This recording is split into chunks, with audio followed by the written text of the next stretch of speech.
तीन तरीके की इमरजेंसी सिचुएशंस हमारे देश में कल्पना की गई हैं। 3 बार राष्ट्रीय आपात लागू किया जा चुका है। पहली बार लागू किया गया जब प्रधानमंत्री का परामर्श लिखित भी हो सकता है, मौखिक भी हो सकता है, कैसा भी हो सकता है। सारे मंत्रियों का परामर्श होना जरूरी भी नहीं है। जैसे ही राष्ट्रीय आपात लागू होगा, पूरे देश का जो संघीय ढांचा है वो नष्ट हो जाता है। 2 फंडामेंटल राइट ऐसे हैं, वे कभी निलंबित नहीं किए जा सकते कि भाई अगर राज्य का शासन संविधान के अनुसार न चले तो फिर राष्ट्रपति राज्य का शासन अपने हाथ में लेकर के चलाए।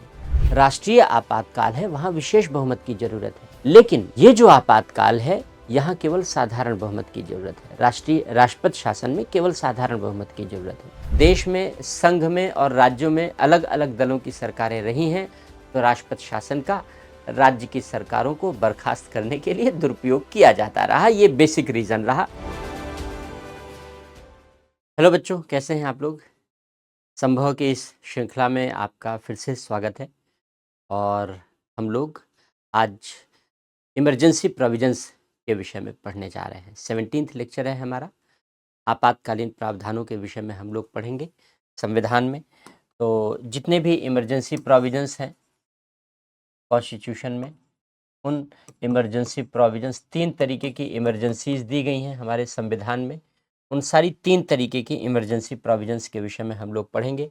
इस बैच में आप फ्री इनरोल कर सकते हैं। इससे रिलेटेड जो PDF है वो नीचे लिंक से आप डाउनलोड कर सकते हैं और ये बैचेस हैं, इन बैचेस का भी आप एक्सेस ले सकते हैं। शुरुआत करते हैं हम लोग आपातकालीन प्रावधान की।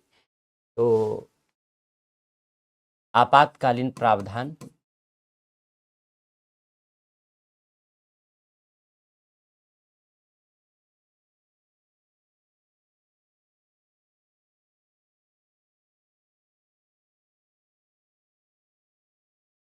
इमरजेंसी प्रोविजंस, जो आपातकाल के प्रावधान हैं वो कॉन्स्टिट्यूशन में पार्ट 18 और आर्टिकल 352 से लेकर 360 के बीच दिए गए हैं। आर्टिकल 352 से 360 के बीच 3 प्रकार की आपात स्थितियों का वर्णन है, यानी 3 तरीके की इमरजेंसी सिचुएशंस हमारे देश में कल्पना की गई हैं कि अगर ये इमरजेंसी सिचुएशंस उत्पन्न होती हैं तो फिर देश की शासन व्यवस्था अलग तरीके से चलाई जाएगी, क्योंकि इमरजेंसी होगी तो इमरजेंसी में अलग तरीके से सरकारों के संचालन की व्यवस्था की गई है। तो इमरजेंसी होगी तो कैसे इम्पोज होगी, कैसे सरकारें चलेंगी, क्या डूज एंड डोंट्स होंगे, इन्हीं के बारे में हम लोग पढ़ने जा रहे हैं। 3 तरीके की इमरजेंसी सिचुएशंस की कल्पना इस पार्ट 18 में की गई है। पहली कल्पना की गई है आर्टिकल 352 में, और आर्टिकल 352 में जो इमरजेंसी सिचुएशन है उसको हम राष्ट्रीय आपात कहते हैं, नेशनल इमरजेंसी कहते हैं।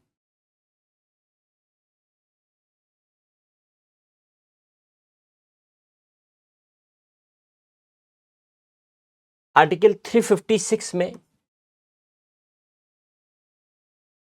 दूसरे आपातकाल का वर्णन है और इसको हम लोग राष्ट्रपति शासन कहते हैं, प्रेसिडेंट्स रूल कहते हैं।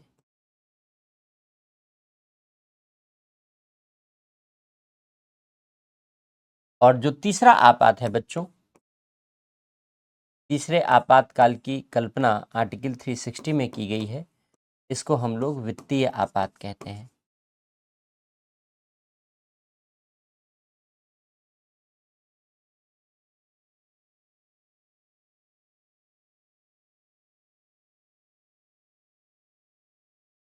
फाइनेंशियल इमरजेंसी कहते हैं। तो 3 तरीके की इमरजेंसी सिचुएशंस की कल्पना हमारे देश में की गई है।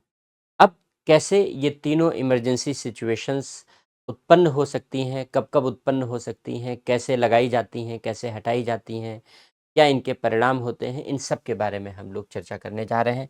तो सबसे पहले राष्ट्रीय आपात पढ़ेंगे, नेशनल इमरजेंसी।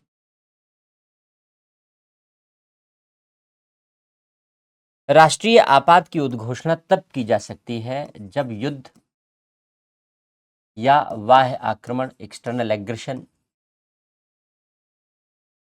या सशस्त्र विद्रोह की स्थिति उत्पन्न हो गई हो।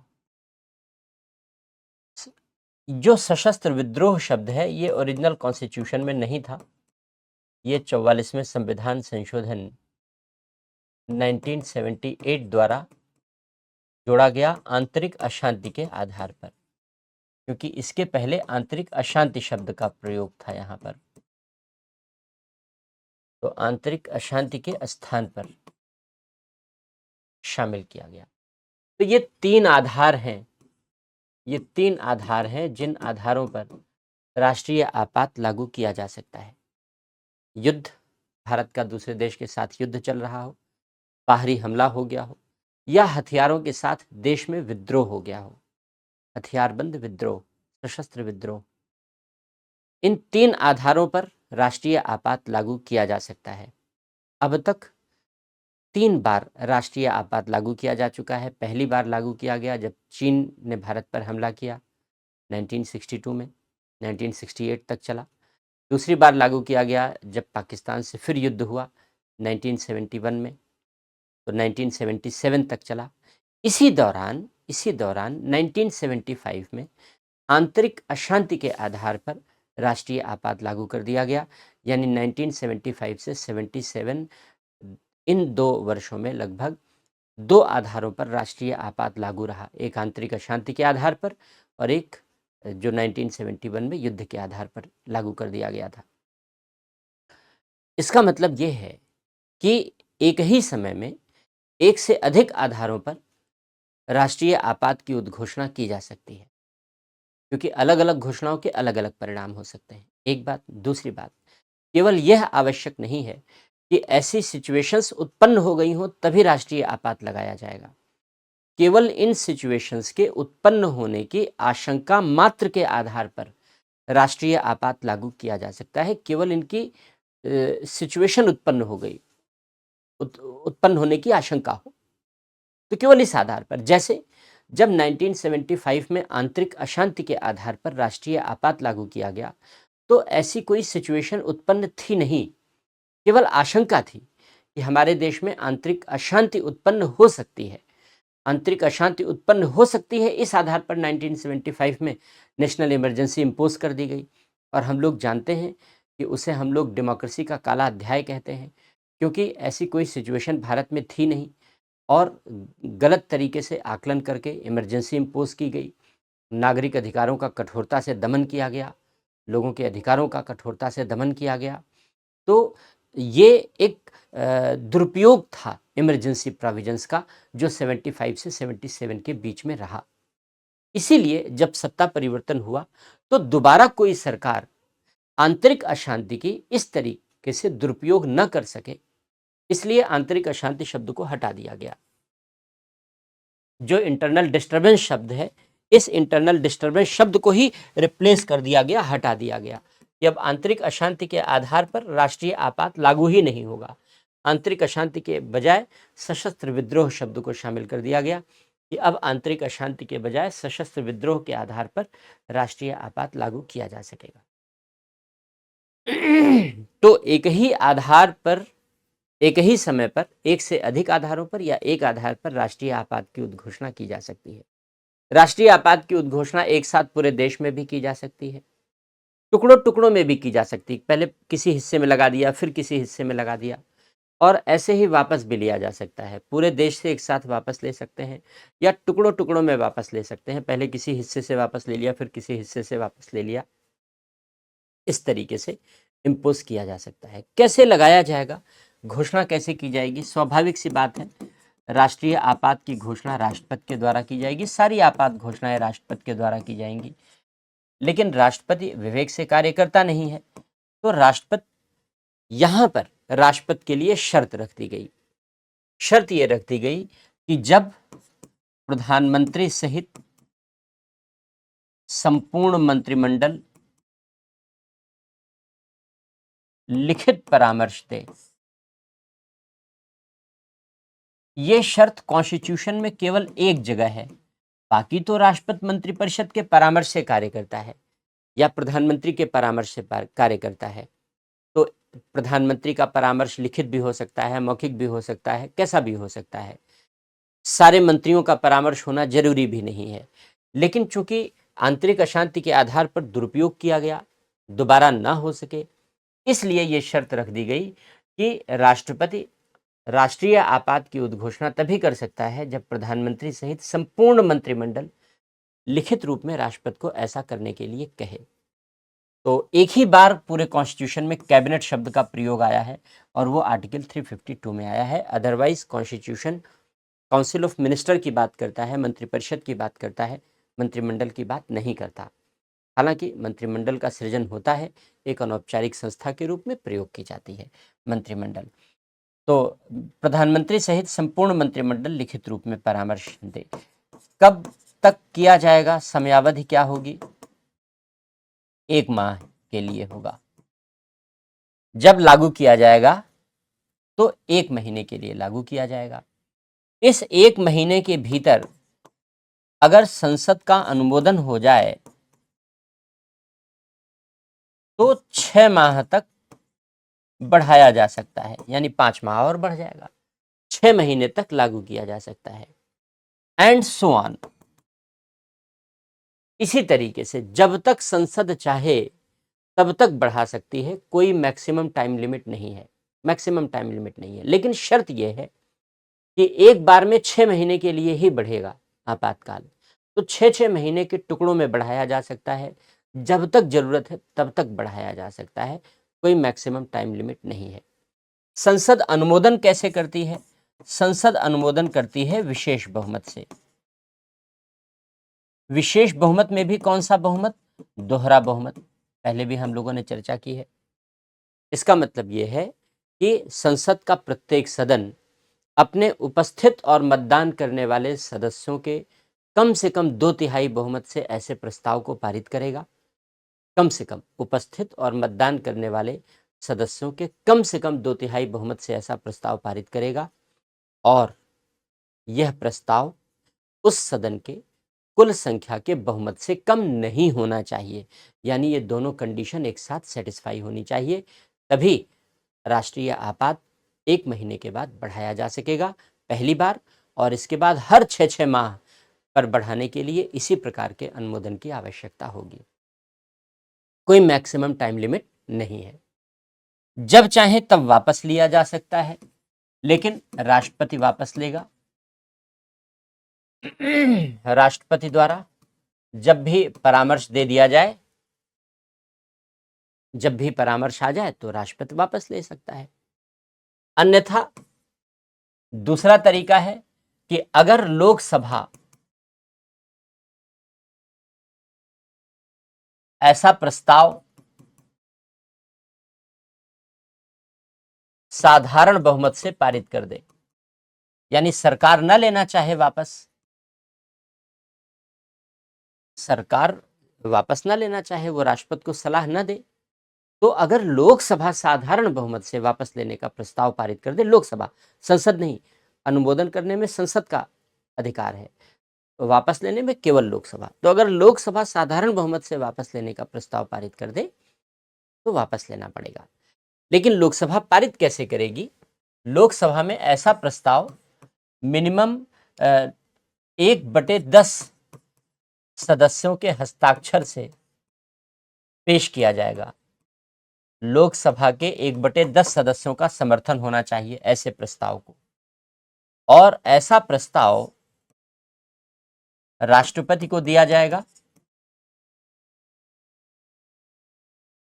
यदि लोकसभा सत्र में नहीं है। अगर लोकसभा का सत्र नहीं चल रहा है तो राष्ट्रपति को दिया जाएगा, और अगर लोकसभा का सत्र चल रहा है तो स्पीकर को दिया जाएगा। यदि लोकसभा सत्र में है तो स्पीकर को दिया जाएगा। 14 दिन की नोटिस दी जाएगी। इसका मतलब है कि जिस दिन ये प्रस्ताव दिया जाएगा उसके 14 दिन बाद राष्ट्रपति लोकसभा की बैठक बुलाएगा, या स्पीकर लोकसभा में ये प्रस्ताव रखवाएगा, और अगर लोकसभा इस प्रस्ताव को साधारण बहुमत से पारित कर देती है तो फिर राष्ट्रपति इसे वापस ले सकता है। तो ये वापस लेने का तरीका है। 3 बार अब तक लग चुका है, हमने बताया। राष्ट्रीय आपात क्या प्रभाव होता है राष्ट्रीय आपात को वापस लेने का। राष्ट्रीय आपात की उद्घोषणा के प्रभाव अत्यंत व्यापक है। जैसे ही राष्ट्रीय आपात लागू होगा, पूरे देश का जो संघीय ढांचा है वो नष्ट हो जाता है, क्योंकि आपातकालीन प्रावधान एकात्मक संविधान का लक्षण है, यूनिटरी कॉन्स्टिट्यूशन का लक्षण है। इसलिए जैसे ही आपातकाल लगेगा, वैसे ही पूरे देश की संघीय व्यवस्था नष्ट हो जाती है, समाप्त हो जाती है। पूरा देश एकात्मक स्वरूप ग्रहण कर लेता है और इस प्रकार संघ की सरकार को, भारत सरकार को यह अधिकार मिल जाता है कि वह राज्यों को कोई भी कार्यपालक निर्देश दे सके। यानी राज्यों की सरकार कैसे चलाई जाएगी, राज्यों की सरकार कैसे चलाई जाएगी, इस बारे में निर्देश भारत सरकार के द्वारा दिया जा सकता है। भारत सरकार निर्देश दे सकती है। पहला प्रभाव कि राज्यों की कार्यपालिका शक्ति पर भारत सरकार का कंट्रोल हो जाता है। दूसरी बात, जो राज्य सूची के विषय हैं, स्टेट लिस्ट के सब्जेक्ट पर कानून बनाने का अधिकार संसद को मिल जाता है। संसद राज्य सूची के विषय पर कानून बना सकती है और ऐसे कानून आपातकाल तक लागू रहेंगे, आपातकाल तक। और आपातकाल की अवधि समाप्त होने के बाद भी 6 माह तक ऐसे कानून लागू रह सकते हैं, उसके बाद भी। लेकिन उसके बाद लागू नहीं रह जाएंगे, उसके बाद लागू नहीं रह जाएंगे। अगर आपातकाल लगा है और लोकसभा का कार्यकाल पूरा हो गया और लोकसभा का चुनाव कराया जाना संभव नहीं है, तब क्या होगा? तो संसद कानून बनाएगी और कानून बनाकर लोकसभा का कार्यकाल एक बार में 1 साल के लिए बढ़ा सकती है। एक बार में 1 साल के लिए बढ़ा सकती है। अब तक केवल एक बार कानून बनाया गया था 1975 में इस प्रकार का। अगर लोकसभा का चुनाव फिर भी संभव नहीं है, फिर से बढ़ाना है, तो कोई दिक्कत नहीं है। फिर से कानून बनेगा, फिर से 1 साल के लिए बढ़ जाएगा या उसी कानून में संशोधन करके 1 साल के लिए अवधि बढ़ा दी जाएगी। तो जितनी बार चाहे लोकसभा का कार्यकाल संसद बढ़ा सकती है कानून बनाकर, लेकिन एक बार में केवल 1 वर्ष के लिए। एक बार में केवल 1 वर्ष के लिए। और ऐसा कानून जो संसद के द्वारा बनाया जाएगा, वो कानून आपातकाल तक लागू रहेगा और आपातकाल के समाप्त होने के बाद भी 6 महीने तक लागू रह सकता है। उसके बाद ऐसा कानून लागू नहीं रहेगा। ये महत्वपूर्ण बात है कि आपातकाल के समापन के बाद भी 6 महीने तक लागू रह सकता है, इसके बाद वो कानून लागू नहीं रहेगा। तो लोकसभा का कार्यकाल इस प्रकार बढ़ाया जा सकता है। अगर राज्य विधानसभा का भी कार्यकाल पूरा हो गया और चुनाव नहीं संभव है, तो उसके लिए भी संसद ऐसे ही कानून बना सकती है और बढ़ा सकती है उसका कार्यकाल। इसका जो सबसे महत्वपूर्ण प्रभाव है, वो फंडामेंटल राइट पर भी है, मूल अधिकारों पर भी प्रभाव है। आर्टिकल 358 और आर्टिकल 359। केवल राष्ट्रीय आपातकाल ऐसा है जिसके लागू होने पर मूलाधिकारों पर असर होता है, केवल राष्ट्रीय आपातकाल। बाकी अन्य प्रकार के आपातकाल को लागू करने पर फंडामेंटल राइट्स पर, मूल अधिकारों पर कोई असर नहीं होता। पहली बात, कैसे क्या प्रभाव पड़ता है? जैसे ही युद्ध और बाह्य आक्रमण के आधार पर, इन 2 आधारों पर, केवल युद्ध और बाह्य आक्रमण के आधार पर देश में नेशनल इमरजेंसी इंपोज की जाती है, देश में राष्ट्रीय आपात लागू किया जाता है। अनुच्छेद 19 के मूल अधिकार यानी सारी स्वतंत्रताएं, बोलने की आज़ादी, घूमने फिरने की आज़ादी इत्यादि, अनुच्छेद 19 की स्वतंत्रताएं पूरे देश में स्वतः निलंबित हो जाती हैं, स्वतः। यानी इनके लिए कोई अलग से आदेश पारित करने की जरूरत नहीं है और तब तक निलंबित रहती हैं जब तक देश के किसी भी हिस्से में आपातकाल लागू है, तब तक निलंबित रहती हैं जब तक देश के किसी भी हिस्से में आपातकाल लागू है। जैसे ही देश के सभी भागों से आपातकाल की उद्घोषणा वापस ली जाती है, वैसे ही अनुच्छेद 19 के अधिकार फिर से जीवित हो उठते हैं, फिर से लागू हो जाते हैं। तो अनुच्छेद 19 के विषय में ये प्रावधान है। अनुच्छेद 19 के अतिरिक्त कौन कौन से मूलाधिकार निलंबित किए जाएंगे, इसके बारे में आर्टिकल 359 बताता है। यह कहता है कि अनुच्छेद 19 के अतिरिक्त, आर्टिकल 19 के अतिरिक्त कौन कौन से फंडामेंटल राइट्स निलंबित किए जाएंगे, देश के किन किन भागों में निलंबित किए जाएंगे, कब तक के लिए, किस समयावधि के लिए निलंबित किए जाएंगे, इन सब के बारे में राष्ट्रपति आदेश पारित करेगा। आदेश पारित करके बताएगा कि कौन कौन से मूलाधिकार अब उपलब्ध नहीं होंगे, कब तक उपलब्ध नहीं होंगे, किन किन क्षेत्रों में उपलब्ध नहीं होंगे। लेकिन शर्त यह है कि दो फंडामेंटल राइट ऐसे हैं, आर्टिकल 20 और आर्टिकल 21 के दो फंडामेंटल राइट ऐसे हैं, वे कभी निलंबित नहीं किए जा सकते। आर्टिकल 20, किसी व्यक्ति पर अपराध करने का आरोप लगाया गया है तो उसे संरक्षण देता है, और अनुच्छेद 21 प्राण और दैहिक स्वतंत्रता यानी जीवन जीने का अधिकार, न्यायालय ने कहा गरिमामयी जीवन जीने का अधिकार देता है। तो अनुच्छेद 20, अनुच्छेद 21 के मूलाधिकार कभी निलंबित नहीं किए जाएंगे। बाकी सारे फंडामेंटल राइट सस्पेंड किए जा सकते हैं, आर्टिकल 359 कहता है। तो ये राष्ट्रीय आपात का प्रावधान हो गया। अब जो दूसरा आपातकाल है वह है राष्ट्रपति शासन, प्रेसिडेंट्स रूल। अब जो प्रेसिडेंट्स रूल है, इसको प्रेसिडेंट्स रूल इसलिए कहते हैं क्योंकि राष्ट्रपति राज्यों का शासन अपने हाथ में ले लेता है। राष्ट्रपति राज्यों का शासन अपने हाथ में ले लेता है, यानी राष्ट्रपति राज्यों का शासन चलाने लगता है। खुद नहीं चलाता, राज्यपाल के माध्यम से चलाता है। तो इसीलिए इसे राष्ट्रपति शासन कहते हैं। दो कंडीशन है जो राष्ट्रपति शासन को अस्तित्व में लाने के लिए जिम्मेदार हैं। पहली कंडीशन है आर्टिकल 355। आर्टिकल 355 कहता है कि संघ के राज्य के प्रति कुछ कर्तव्य हैं।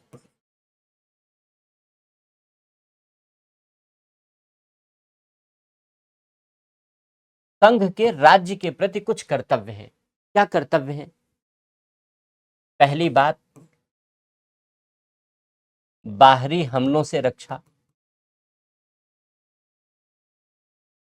यह भारत सरकार की जिम्मेदारी है कि राज्यों की बाहरी हमलों से रक्षा करे।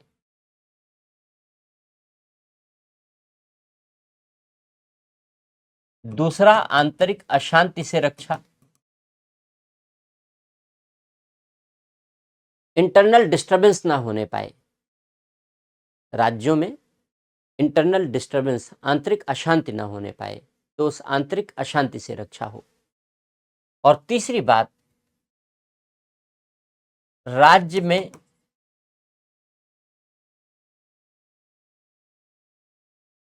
संवैधानिक शासन हो, यह सुनिश्चित करें।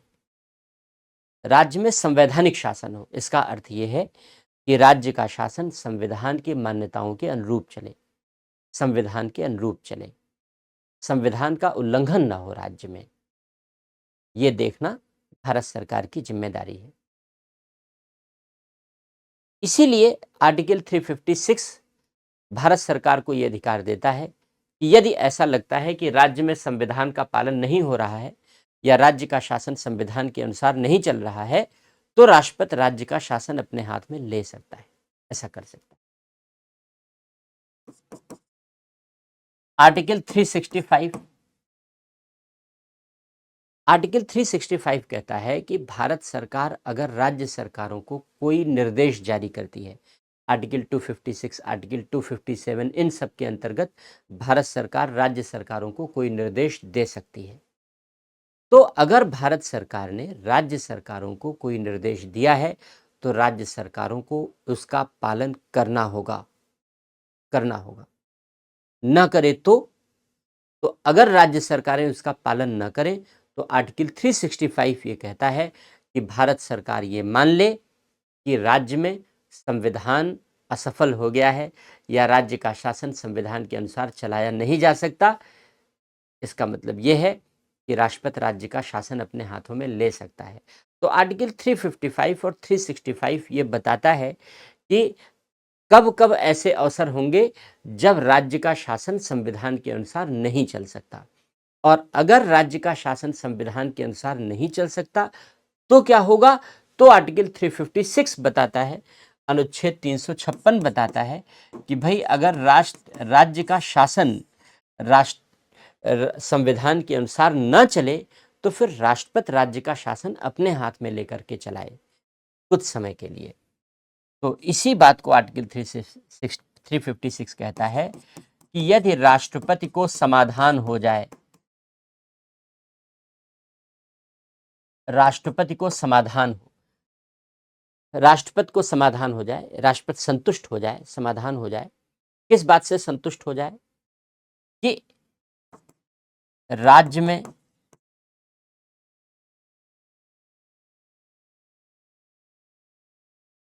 संवैधानिक तंत्र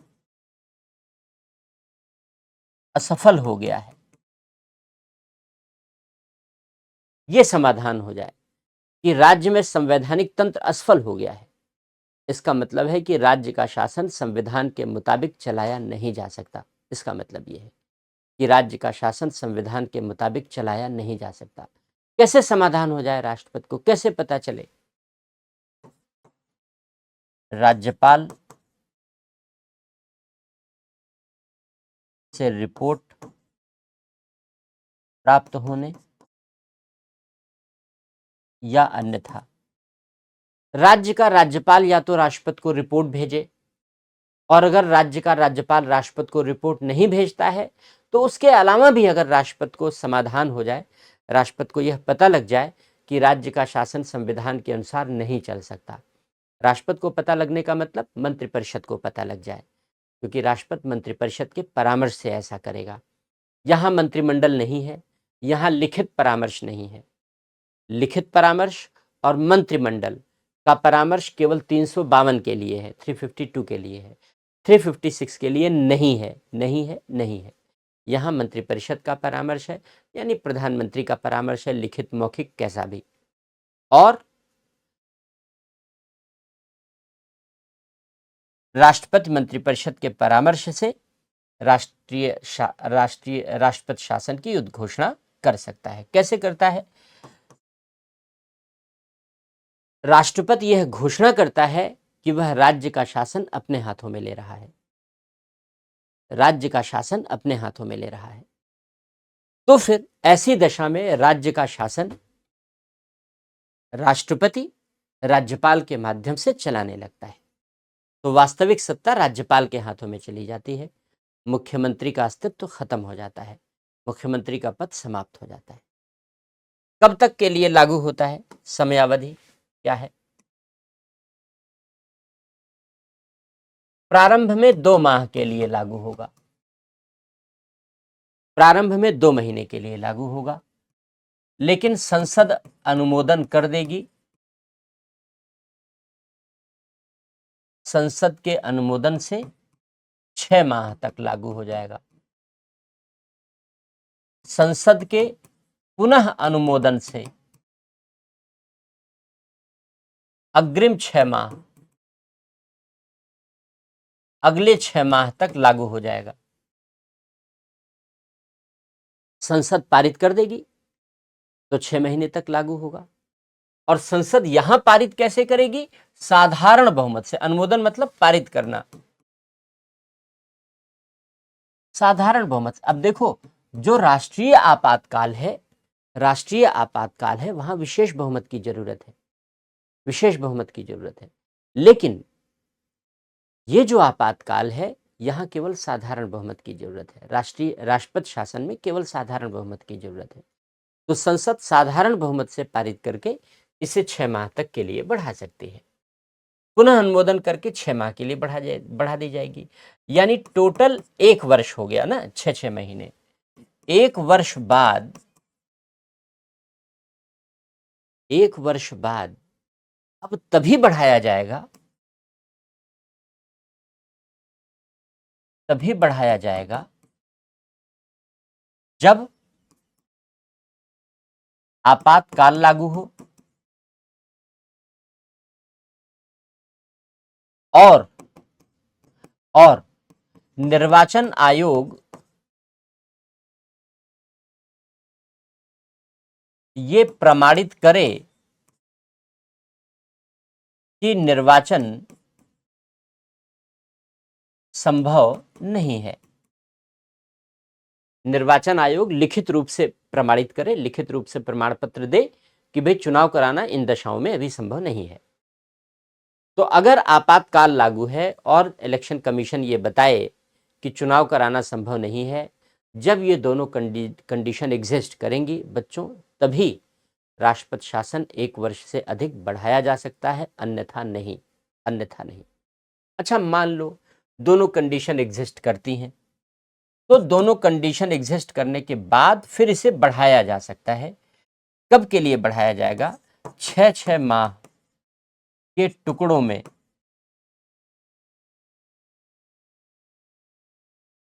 अधिकतम 4 बार, यानी 2 वर्ष। अगर ये अनुमोदन हो जाए, अगर ये पारित हो जाए, यानी अगर निर्वाचन आयोग ये प्रमाणित कर दे कि भाई चुनाव कराना संभव नहीं है और आपातकाल लागू है, तो बढ़ सकता है राष्ट्रपति शासन। इसके बाद बढ़ाया जा सकता है, लेकिन एक बार में 6 माह के लिए ही बढ़ेगा और 6 माह के टुकड़ों में बढ़ाते हुए मैक्सिमम 4 बार बढ़ाया जा सकता है। यानी मैक्सिमम जो टाइम पीरियड हो सकता है वो 1 वर्ष प्लस 2 वर्ष। पहली बार में 1 वर्ष 6 महीने के टुकड़ों में 2 बार, और दूसरी बार 6 महीने के टुकड़ों में 4 बार, यानी मैक्सिमम 3 वर्ष तक बढ़ाया जा सकता है। वो भी 3 वर्ष तक तभी जब ये कंडीशन होंगी, अन्यथा नहीं, अन्यथा नहीं।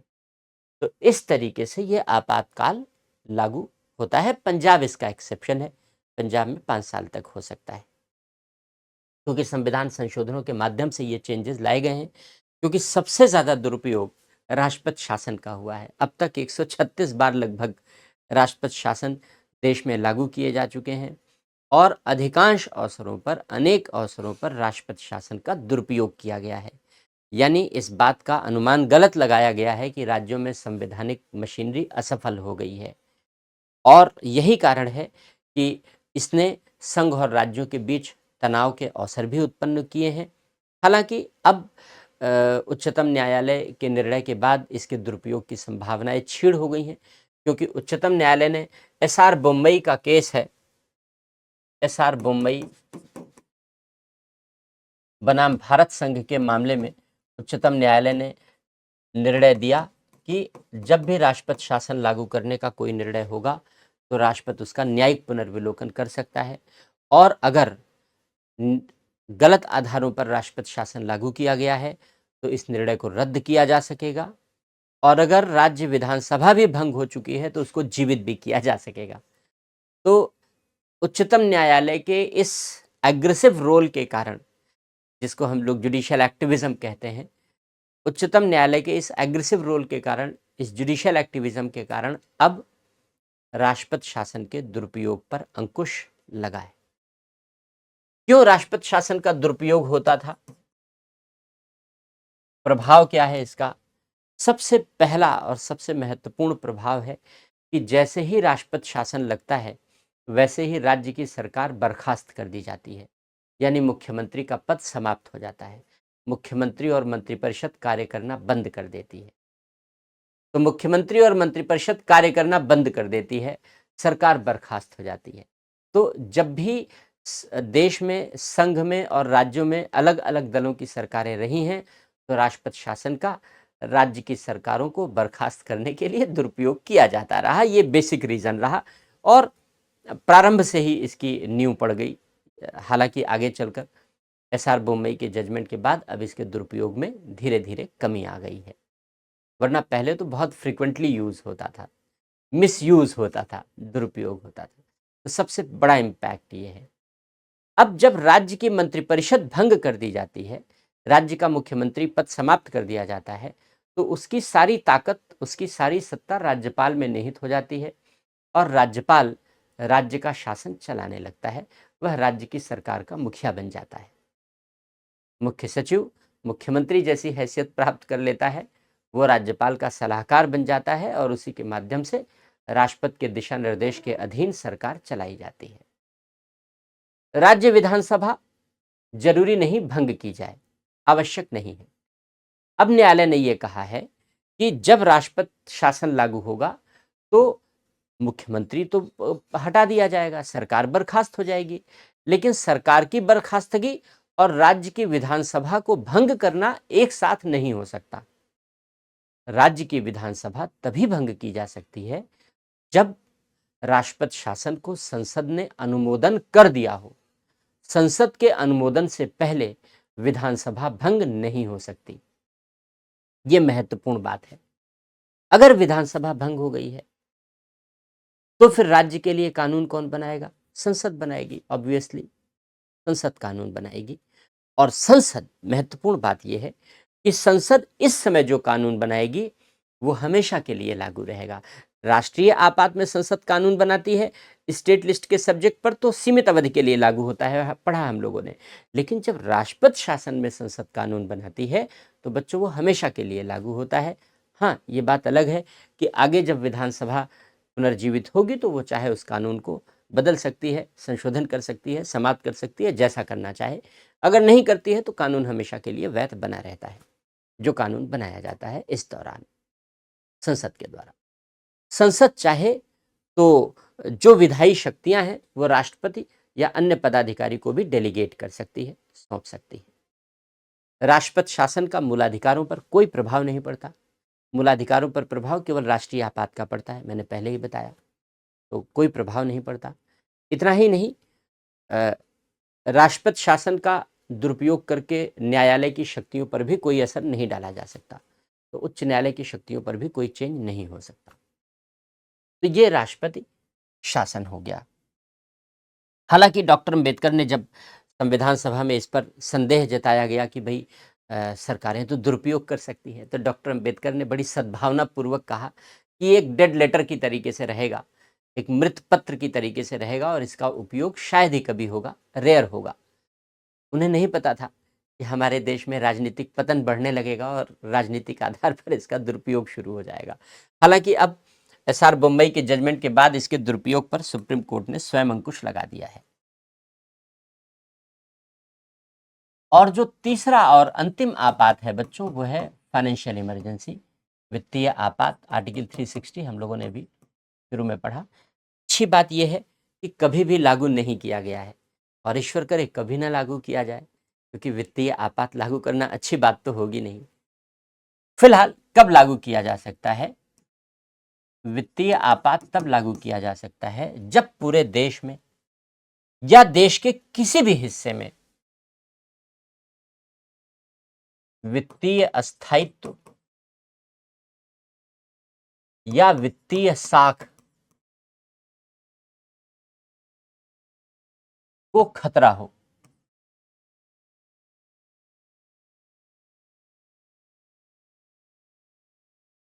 अगर देश के किसी हिस्से में, देश के किसी भाग में वित्तीय स्थिरता को या वित्तीय साख को, हमारी फाइनेंशियल क्रेडिट को, हमारे संकट उत्पन्न हो जाए तो हम वित्तीय आपात लगा सकते हैं, यानी राष्ट्रपति लगा सकता है। घोषणा राष्ट्रपति द्वारा की जाएगी, जाहिर सी बात है मंत्रिपरिषद के परामर्श पर की जाएगी, 2 माह के लिए होगी और संसद के अनुमोदन से इसे बढ़ाया जा सकता है। साधारण बहुमत से अनुमोदन होगा। यहाँ भी संसद साधारण बहुमत से ही पारित करेगी। साधारण बहुमत से अनुमोदन करके 2 माह के बाद भी बढ़ाया जा सकता है। प्रारंभ में 2 माह के लिए ही रहेगी। यहाँ पर कोई टाइम फ्रेम और टाइम लिमिट वैसा नहीं है जैसा हम लोगों ने अभी 2 आपातकालों में पढ़ा है। जरूरत के हिसाब से संसद टाइम फ्रेम तय करेगी और बढ़ा सकती है। फिलहाल अभी तक कभी भी लागू नहीं हुआ। 2 बार हमारी आर्थिक स्थिति डामाडोल हुई। एक बार तो बहुत बुरी तरीके से 1990 में हमारी आर्थिक स्थिति बेहद बुरे दौर से गुजर रही थी। हमारे पास ऐसा भी समय आया जब सरकारी कर्मचारियों को सैलरी देने के लिए पैसे भी नहीं बचे। तो हमने अपना सोना विदेशों में गिरवी रखा और उधार लिया, तो हालांकि वित्तीय आपात लागू करने की ज़रूरत नहीं पड़ी। और जैसे हमने समाजवाद का दामन छोड़ा और निजीकरण की संकल्पना को हमने अपनाया, वैसे ही हमारी अर्थव्यवस्था पटरी पर आने लगी, रास्ते पर आने लगी। 1991 में इसको हम लोग नई आर्थिक नीति कहते हैं, नई औद्योगिक नीति कहते हैं। तो कभी भी लागू करने की आवश्यकता नहीं हुई, अच्छी बात है। तो वित्तीय आपात इसी तरीके से लागू किया जा सकता है, कभी भी राष्ट्रपति के द्वारा वापस लिया जा सकता है। जब प्रधानमंत्री समर्थन कर दे, जब प्रधानमंत्री परामर्श दे दे, तो वापस लिया जा सकता है। राष्ट्रपति शासन भी कभी भी वापस लिया जा सकता है, केवल परामर्श से। उसके वापस लेने की कोई निश्चित प्रक्रिया वैसी नहीं है जैसा राष्ट्रीय आपात में हम लोगों ने पढ़ा है। क्या प्रभाव है? इसके प्रभाव पर यदा-कदा क्वेश्चन पूछे गए हैं। क्या प्रभाव है वित्तीय आपात का? एक-एक पॉइंट हम लोग समझते हैं, ध्यान से सुनो। पहली बात, संघ की सरकार यानी भारत सरकार राज्यों को कोई आवश्यक निर्देश दे सकती है कि वित्तीय सिद्धांतों या वित्तीय औचित्य से संबंधित सिद्धांतों का पालन कैसे किया जाए, यानी देश में वित्तीय व्यवस्था कैसे चलाई जाए, उसके लिए किसी भी वित्तीय सिद्धांत का पालन करने का आदेश भारत सरकार राज्यों को दे सकती है, क्योंकि वित्तीय खतरा है, वित्तीय संकट है, इसलिए। पहली बात। दूसरी बात, राष्ट्रपति भारत सरकार के किसी भी पदाधिकारी, यहां तक कि न्यायाधीशों के भी, सुप्रीम कोर्ट के जजेस भी शामिल हैं, भारत सरकार के किसी भी पदाधिकारी के वेतन भत्तों में कमी करने का आदेश दे सकता है। इसी प्रकार राष्ट्रपति राज्य सरकार के किसी भी पदाधिकारी, यहां तक कि उच्च न्यायालय के न्यायाधीशों तक के, राज्य सरकार के किसी भी पदाधिकारी के वेतन भत्तों में कमी करने का आदेश दे सकता है। और अंतिम महत्वपूर्ण बात कि राष्ट्रपति राज्यों को यह निर्देश दे सकता है कि अगर राज्यों की विधानमंडल से कोई भी धन विधेयक या वित्त विधेयक पारित किए जा रहे हैं, राष्ट्रपति राज्यों को यह निर्देश दे सकता है कि अगर राज्य विधानमंडल कोई भी धन विधेयक या वित्त विधेयक पारित कर रहा है तो उसे राष्ट्रपति की अनुमति के लिए भी भेजा जाए। तो राष्ट्रपति उन विधेयकों को अपनी अनुमति के लिए मंगा सकता है, ये अधिकार मिल जाता है राष्ट्रपति को। सामान्य दशाओं में बिल्कुल अधिकार नहीं है ये, लेकिन इस समय यह अधिकार मिल जाता है। तो इस प्रकार जब भी वित्तीय आपात लागू होता है तो वित्तीय आपात के ये प्रभाव उत्पन्न हो सकते हैं। फिलहाल देश में कभी भी वित्तीय आपात लागू नहीं हुआ है और ईश्वर करे कभी ना हो। और अब तो हमारी अर्थव्यवस्था बहुत तेज़ी से आगे बढ़ रही है, हम वर्ल्ड की 3rd लार्जेस्ट इकोनॉमी बनने की ओर है, ये अच्छी बात है। तो बच्चों, ये 3 प्रकार के आपातकालीन प्रावधान हैं, राष्ट्रीय आपात, राष्ट्रपति शासन और वित्तीय आपात। तो यदा-कदा क्वेश्चन आता है, प्री में कभी कभार पूछे गए हैं, मेन एग्जामिनेशन में संभावनाएं कम है क्योंकि बहुत विवादित टॉपिक तो रहता नहीं है। कभी कभार क्वेश्चन पूछ लिया जाता है, जैसे एक बार मेन एग्जामिनेशन में पूछा गया था, वित्तीय आपात कब लागू किया जाता है, इसके क्या परिणाम होते हैं। तो एकदम सीधा सीधा सा क्वेश्चन एक बार पूछा जा चुका है। तो छोटा सा टॉपिक था, उम्मीद है समझ में आया होगा।